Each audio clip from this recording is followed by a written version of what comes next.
Today we're going to look at using the web interface on the PTF3207A time and frequency instrument. So first of all we put the IP address of our instrument into the address bar.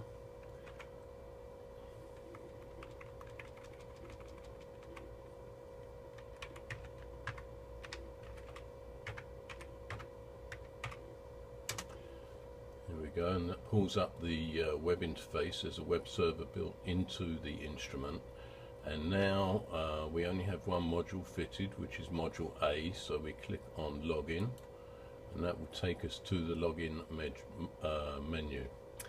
The username is actually the module letter, so here it's module A, and then in here we put in the password, which is PTF_PWD,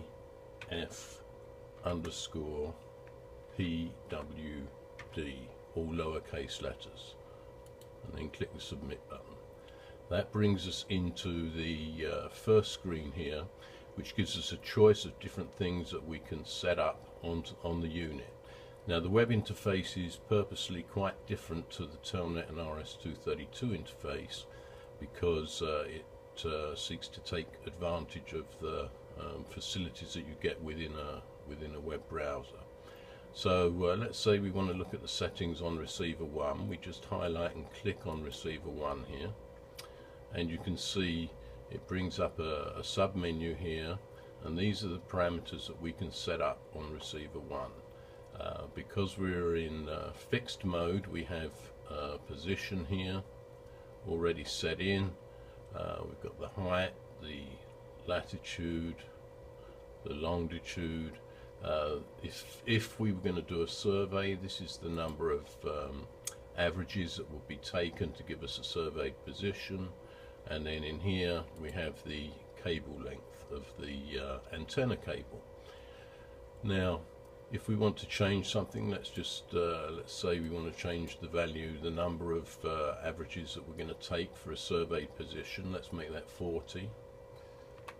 Simply enter the value in there. We can also change any of these other parameters as well at the same time if we wish to, but I won't do that at the moment because we have a running instrument. And then simply click on the update settings button here, and we have the new value set in as 40 for the number of averages we will take on the next surveyed position.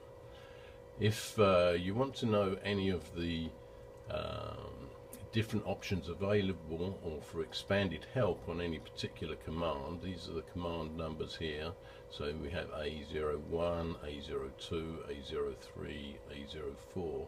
Simply go to this bottom box here and enter the number of the command on which you wish to get help. So if we put in 01, click the submit button, and now here you can see this is the current value, which is set to fixed, reflects the same value as in that box here, and these are all the different possibilities that we can enter into that parameter.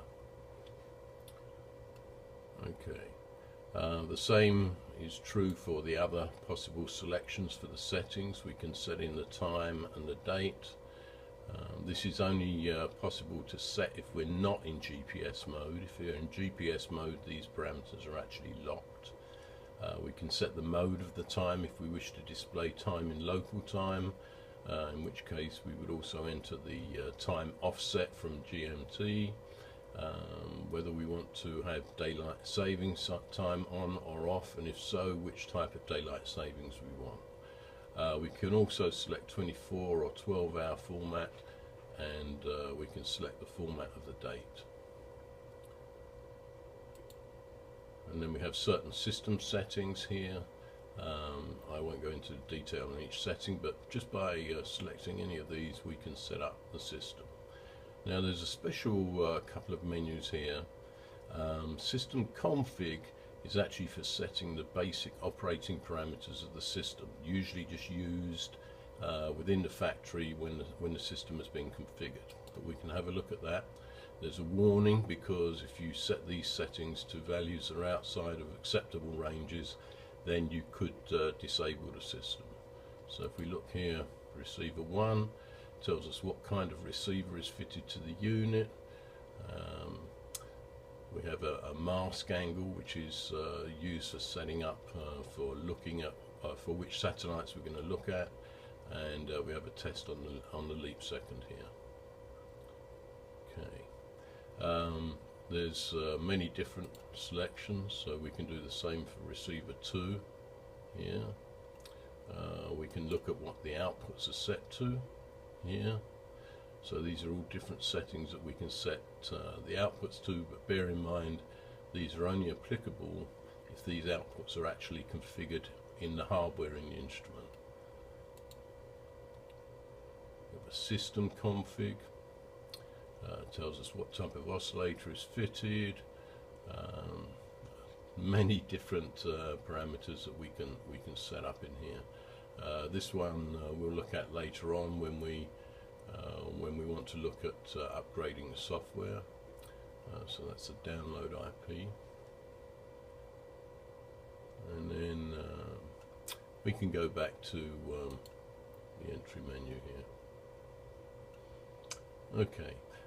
Finally, we see there's a system status button here. If we press that, this will bring up a status of the current status of the system. So these are the relevant parameters. We can see what our current position that was surveyed is, how many satellites we're looking at and tracking, what type of constellation we're using. This is only applicable if it's a multi-constellation receiver, and then here we can see the signal levels of the different satellites that we're looking at, and the current UTC offset and the current mask angle that's set. Okay, and then down here we have some system information, time and date, tells us what the version of the software is, and tells us what our IP address is currently set to. In fact, we're set at 18, as you can see up here. I put 18 in.